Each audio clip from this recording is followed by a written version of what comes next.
Praise the Lord. இயேசு கிறிஸ்துவின் அன்பின் வாழ்த்துதல் உங்கள் அனைவருக்கு தெரியப்படுத்துகிறேன். இன்று ஏசப்பா நம்மோடு என்ன பேசுறார் என்று நாம் பார்க்க போகிறோம். ரோமர் 12:12 வசனம். உபத்திரத்திலே பொறுமையாயிருங்கள். ஆம் பிரியமான தேவச்சனமே, விசுவாசத்துல வாழ்ந்திருக்கிற தேவ பிள்ளைகளே, மகனே மகளே, உங்களை பார்த்து தான் ஆண்டவர் சொல்றாருங்க. அநேக உபத்திரத்துல வேதனையோடு கவலையோடு போராடி உபத்திரத்தோடு இருக்கிறேனே என்று கலங்கி இருக்கிறீங்களா? ஆண்டவர் உங்களை பார்த்து சொல்றார், மகனே மகளே, பொறுமையாயிரு. உன்னுடைய உபத்திரத்துல நீ பொறுமையாயிரு.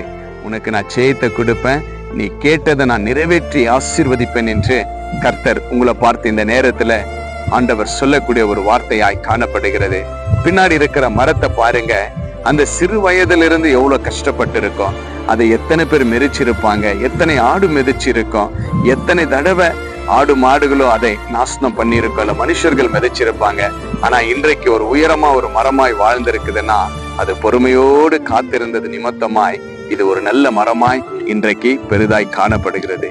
அதே போலதான் உங்களுடைய வாழ்க்கையில உங்களை அநேகர் மிதைப்பாங்க, அநேகர் உங்களை வெறுப்பாங்க, அநேகர் உங்களுக்கு விபத்திரம் கொடுப்பாங்க. ஆனா ஆண்டவர் சொல்றார், மகனே மகளே, பொறுமையாயிரு. உலகத்துல ஜெயத்தை கொடுக்கிற இயேசு நான் உன்னோட இருக்கிறேன். உலகத்துல உபத்திரம் உண்டு, ஆனாலும் நீ திடன்கொள். உன்னை நான் பாதுகாப்பேன், உனக்கு நான் ஜெயத்தை கொடுப்பேன், உயர்ந்த அடைக்கலத்துல உன்னை நான் வைப்பேன் என்று இந்த வேளையில இரட்சகர் இயேசு உங்களோடு பேசி கொண்டிருக்கிற தெய்வமாய் காணப்படுகிறார். எதை குறித்தும் சோர்ந்து போகாதீங்க. குடும்பத்துல உபத்திரம், வேலையில உபத்திரம், உங்களுடைய லைஃபே உபத்திரம். நான் என்ன செய்யட்டும், மறிச்சு போகட்டுமா என்று கூட உங்களுக்குள்ள காணப்படலாம். ஆனா இன்றைக்கு இயேசு உங்களுக்கு ஒரு புதிய மாற்றத்தை கொடுத்திருக்கிறார். நிச்சயமாகவே விசுவாசிங்க. என் இயேசு என் உபத்திரத்திலிருந்து எனக்கு விடுதலை கொடுப்பார் என்று இதை பார்த்து கேட்டுக்கொண்டிருக்கிற தேவ பிள்ளைகளே, விசுவாசத்தோடு நீங்க சொல்லுங்க, பொறுமையோடு இருங்க. நிச்சயமாகவே நீங்க ஜெயிப்பீங்க. ஜெயம் கொடுக்கிற இயேசு உங்களுக்கு ஜெயத்தை கொடுப்பார். விசுவாசிங்க. நாம் ஜெபிக்கலாம். நேசிக்கிற பரலோக பிதாவே, அருமையான இந்த நல்ல வேலைக்காய் ஸ்தோத்திரப்பா.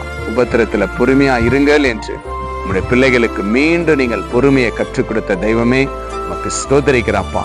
அநேக உபத்திரங்கள் அப்பா உங்களுடைய பிள்ளைகள் வாழ்ந்து கொண்டிருக்கலாம். அந்த உபத்திரத்துல இருந்து என் தேவன் நல்ல ஒரு ஆசீர்வாதத்தை நீங்கள் கொடுக்கிற தயவுக்காய் ஸ்தோத்திரப்பா.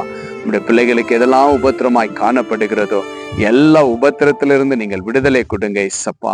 வேலையில உபத்திரம் ஆண்டவரே, குடும்பத்துல உபத்திரம், வாழ்க்கையில உபத்திரம், இப்படி அநேக உபத்திரம் ஆண்டவரே இயேசப்பா காணப்பட்டு இருக்கிற உங்களுடைய பிள்ளைகளுக்கு மீண்டும் நீங்கள் உற்சாகத்தை கொடுத்து விசுவாசித்தபடி ஆண்டவரே உங்களுடைய கிருபை தந்ததற்காய் ஸ்தோத்திரப்பா. இப்பொழுதே இதை பார்த்து கேட்டு விசுவாசிக்கிற ஒவ்வொரு பிள்ளைகளுடைய வாழ்க்கையில இருக்கிற எல்லா உபத்திரத்துல இருந்தும் என் தேவன் நல்ல பதில் கொடுக்கிற தெய்வக்கா நான் ஸ்தோத்திரிக்கிறேன் இயேசப்பா. உங்களுடைய பிள்ளைகளை நான் ஆசீர்வதிக்கிறேன் இயேசுவின் நாமத்தினால் அப்பா. இதை பார்த்து கேட்டிருக்கிற ஒவ்வொரு பிள்ளைகள் மேலும் உங்களுடைய கிருபை தங்கட்டும். எல்லா உபத்திரத்திலிருந்தும் என் தேவன் முற்றிலும் விடுதலை கொடுத்த தேவனுக்கு ஸ்தோத்திரிக்கிறோம், விசுவாசிக்கிறோம் அப்பா. ஜெபத்தை கேட்டதற்காய் நன்றி செலுத்துகிறோம். இயேசுவின் நாமத்தினால் ஜெபிக்கிறேன் ஜீவனுள்ள நல்ல பிதாவே. ஆமேன், ஆமேன், ஆமேன். விசுவாசிங்க. உபத்திரத்துல பொறுமையா இருங்க. Jesus with you. Jesus loves you. God bless you.